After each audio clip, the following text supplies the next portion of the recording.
Chhatrapati संभाजीनगरमधील jewellery दुकानदाराने आई आजोबाला एक पोत दिली. आई आजोबांची कथा. बाबांचे नाव नरवती सखाराम शिंदे, आईचे नाव शांताबाई. बाबांची गाव अगोरा मोहरा, जालना जिल्ह्यामध्ये मंठा तालुक्यामध्ये अगोरा मोहरा गाव आहे. बाबांना 2 मुलं आणि 1 मुलगी आहे. मोठा मुलगा वारला, मुलीचे लग्न झालेला आहे. 1 मुलगा आहे, अजून तो फार दारू पितो. त्या कारणामुळे बाबा गाव सोडून आलेले आहे. 93 या वर्षी बायकोसाठी दागिने घेणारे आजोबांच्या प्रेमात पडला दुकानदार. आईचे वय 70 वर्ष, बाबांचे वय 93 वर्ष. भीक मागितले पैशाने आजीला पोत घेतली बाबाने. सर्वप्रथम बाबाने 1120 रुपये आजी पैसे दिले. आजीने सोनार मामाला दिले. अजून चिल्लर आणले होते. बाबांनी गुबुल पांडुरंगाचा आशीर्वाद आहे असे सोनार दुकानदाराने सांगितले. बाबाला सांगितले, मनाने पैसे द्या. मोठा मुलगा वारला, लहान लेक दारू पितो. तानामध्ये आम्ही निघालो बाहेर. आजी म्हणते, फोटो काढू नका. बागी भाऊ सगळीकडे. लहान मुलांच्या बायकोने मुलाला मारलं. पोराला 5 एकर वावर आहे. सगळं सोडून आलो. मोठा मुलगा लय भारी होता. चहा पीत नव्हता, पण दुसऱ्याला चहा पाजत होता. जिथे हाय मुतार पिनार. आजीकडून 10 रुपये, बाबाकडून 10 रुपये. बाबांनी सोनार मामाला आशीर्वाद दिला. आजी म्हणते, सोनार दुकानदारला तुम्ही लय अवघड केलं. सोनार दुकानदार म्हणतो, देवाला सांगा या पोराकडे लक्ष द्या. आजीने सोनार मामाला आशीर्वाद दिला. लय चांगलं होईल. दुकानदाराने विचारले की आजीला प्रेम करता का तुम्ही बाबा?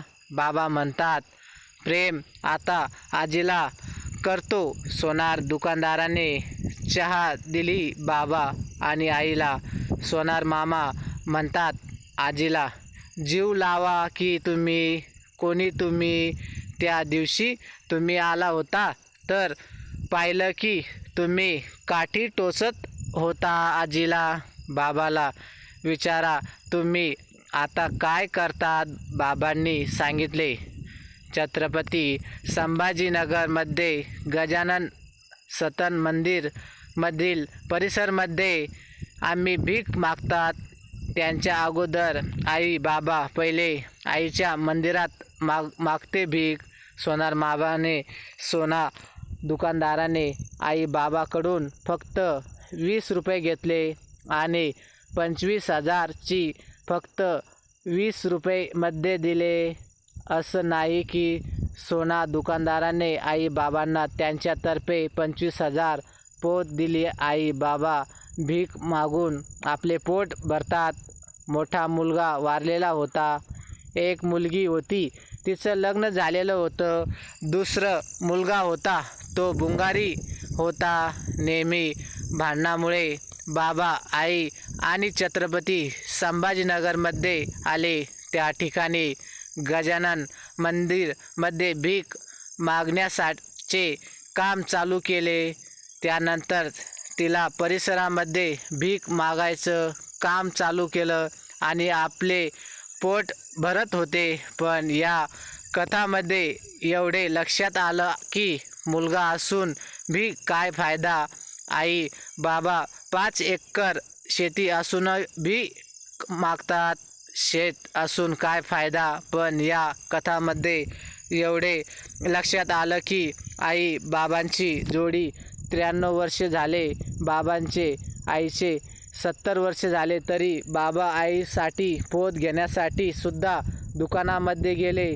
तरी इतकं प्रेम बाबांनी दाखवलेलं आहे.